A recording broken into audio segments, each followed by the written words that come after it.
আমার প্রিয় বন্ধুরা, তোমাদের প্রত্যেকের জীবনে একটা সঠিক পরিচয় দরকার, যে পরিচয় নিয়ে তুমি সারাটা জীবন মাথা উঁচু করে সমাজের মধ্যে বাঁচতে পারবে। সেই পরিচয়টা তোমার নিজেকেই তৈরি করে নিতে হবে, এটুকু জেনে রাখবে।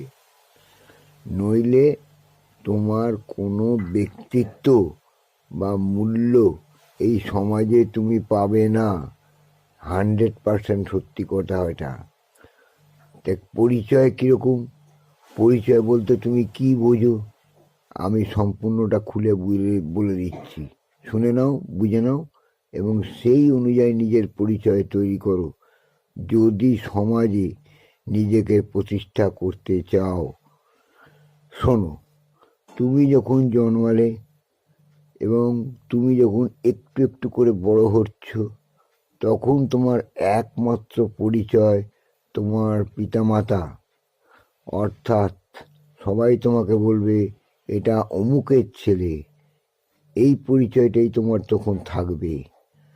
যখন তুমি এডুকেশন লাইনে গেলে, আস্তে আস্তে বড় হলে, মাধ্যমিক পাস করলে, যেই মাধ্যমিক পাস করলে তোমার অমনি নতুন করে একটা পরিচয় শুরু হলো। কি না, তুমি এডুকেশন লাইনে নিজেকে প্রতিষ্ঠা করতে চাইছো। তুমি ভালো ছেলে, তুমি লেখাপড়ায় খুবই ভালো, একটা পরিচয় তৈরি হলো। এইবার ধীরে ধীরে তুমি হায়ার সেকেন্ডারি পাস করলে, বিএসসি পাস করলে, এমএসসি পাস করলে, চাকরির পরীক্ষা দিলে। পরীক্ষা দেওয়ার পর তুমি একটা ভালো সরকারি চাকরি পেলে, কিংবা একটা ভালো এমএলএ বা এমপি জনপ্রতিনিধি তৈরি হয়ে গেলে। তোমার সুনামের সঙ্গে যদি তুমি বাঁচতে পারো, তুমি যদি সৎ কাজ করতে পারো, তোমার জীবনে যদি সমস্ত কিছু সঠিক থাকে, তাহলে তুমি সুনামের সঙ্গে তোমার নিজের পরিচয় নিয়েই তুমি বাঁচতে পারবে। কিন্তু যদি তুমি দুর্নামে জড়িয়ে যাও, তাহলে তোমার কাছে ওই দুর্নামের পরিচয়টাই সারা জীবন বহন করতে হবে। এবার তুমি বোঝো তোমার জীবনে তুমি কিভাবে প্রতিষ্ঠা লাভ করবে, সুনাম নিয়ে না দুর্নাম নিয়ে।